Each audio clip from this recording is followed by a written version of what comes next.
దుర్గే దుర్గతిర్నాస్తి. దుర్గాదేవిని దర్శిస్తే దుర్గతి నశిస్తుంది. నేటి భక్తి సమాచారంలో హైదరాబాద్ బిహెచ్ఈఎల్ టౌన్షిప్లోని శ్రీ కనకదుర్గ అమ్మవారి ఆలయాన్ని దర్శిద్దాం. బిహెచ్ఈఎల్ టౌన్షిప్లో ఈ ఆలయం నెలకొని ఉన్నది.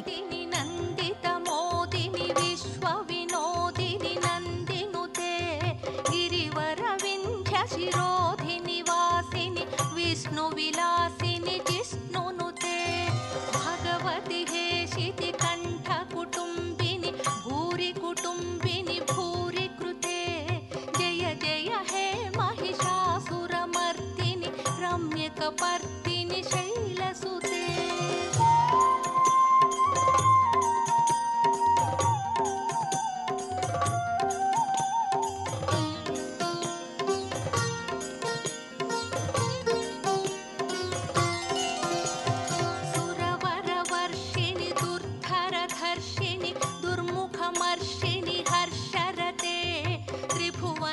శ్వేతవర్ణంలో నిర్మితమైన నవీన ఆలయం.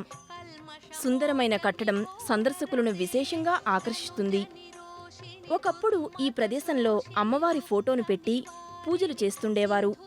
అనంతరం భక్తులందరూ కలిసి అమ్మవారికి ఒక ఆలయం నిర్మింపజేశారు. 2006లో ఆలయం నిర్మింపజేసి 2006 ఫిబ్రవరి 19న ప్రతిష్ఠ మహోత్సవం జరిపారు. అప్పటి నుండి శ్రీ కనకదుర్గ అమ్మవారికి విశేష పూజలు నిర్వహిస్తున్నారు. అమ్మవారి అనుగ్రహం వలన తమ కష్టాలు తీరి అభీష్టాలు నెరవేరినందున అనుదినం భక్తుల సంఖ్య అధికమవుతుంది. ప్రతి శుక్రవారం, మంగళవారం ప్రత్యేక పూజలు, అర్చనలు, అభిషేకాలతో సేవిస్తారు. బిహెచ్ఈఎల్ టౌన్షిప్ వాసులతో పాటు జంట నగరాల భక్తులందరూ ఈ అమ్మవారిని దర్శించడానికి విచ్చేస్తారు.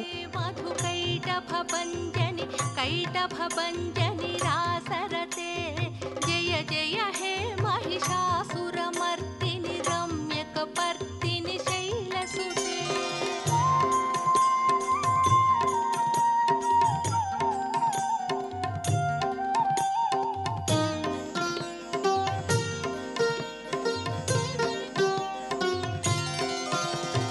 అయి నిజ హుంకృతి మాతృ నిరాకృతి ధూమ్ర విలోచని ధూమ్ర శిఖే సమర విశోణిత బీజ సముద్భవ బీజలతాధిక బీజలతే శివ శివ శుంభ నిశుంభ మహాహవ దర్పిత భూత పిశాచపతే జయ జయ హే మహిషాసురమర్దిని రమ్యకపర్దిని శైలసుతే.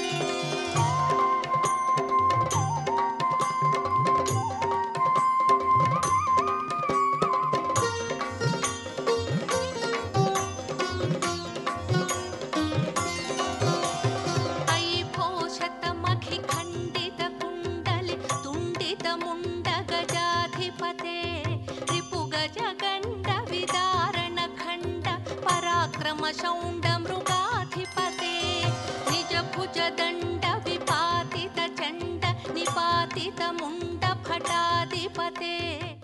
అమ్మా, అలాంటి వాళ్ళది నిజమైన ప్రేమ కాదు, అది వ్యామోహం. ఎగ్జాక్ట్లీ చిన్నత్త, నిజంగా ప్రేమించుకున్న వాళ్ళు అలా చేయరు.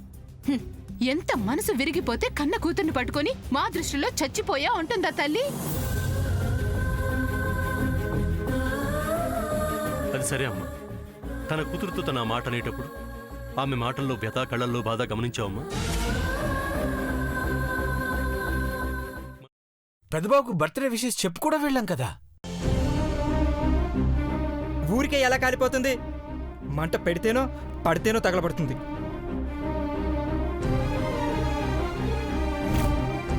కరెక్ట్ చిన్నబాబు, నీకొచ్చినట్టే నాకు డౌట్ వచ్చింది. పార్వతే షర్టును తగలబెట్టిందనుకుంటా.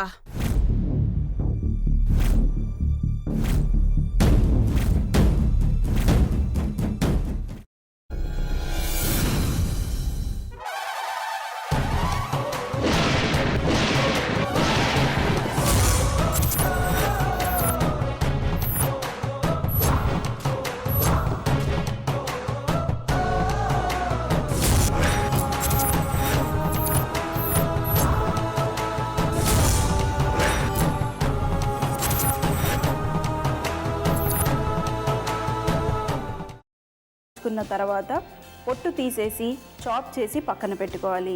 ఒక ప్యాన్లో కొద్దిగా నూనె వేడి చేసి అందులో ఆవాలు, మినప్పప్పు, శనగపప్పు, కరివేపాకు, సన్నగా తరిగి పెట్టుకున్న ఉల్లిపాయలు వేసుకుని 1 నిమిషం పాటు వేయించుకోవాలి. ఆ తర్వాత కాల్చి కట్ చేసి పెట్టుకున్న వంకాయని కూడా అందులో వేసుకుని బాగా మిక్స్ చేసి బౌల్లోకి ట్రాన్స్ఫర్ చేసుకుని అందులో తగినంత చిక్కటి పెరుగు లేదా పల్చటి పెరుగు వేసుకుని మిక్స్ చేసి అన్నంతో కానివ్వండి, చపాతీతో కానివ్వండి సర్వ్ చేసినా చాలా బాగుంటుంది.